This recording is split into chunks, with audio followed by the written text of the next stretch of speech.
पर्यटकांचा स्वर्ग, निळं पाणी आणि शांत परिसर हीच ओळख आहे आपल्या गोव्याच्या किनाऱ्यांची.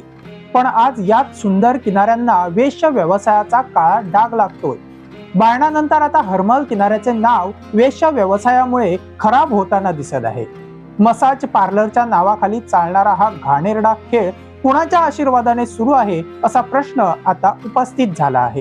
याचे हप्ते कुणाच्या खिशात जातात आणि आश्चर्याची गोष्ट म्हणजे याची माहिती पोलिसांना खरंच नाही की हप्त्यापोटी सर्व काही खुल्लम खुल्ला सुरू आहे हा देखील प्रश्न आहे.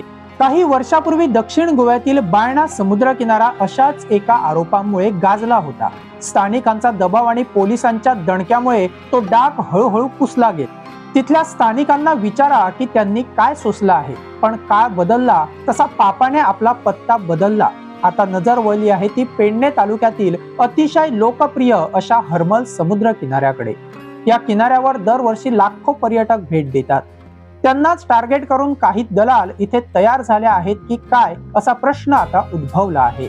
मसाज पार्लरच्या नावाखाली इथे अवैध वेश्या व्यवसायाचे जाळे विणले गेले आहे का असा गंभीर आरोप स्थानिकांनी केला आहे.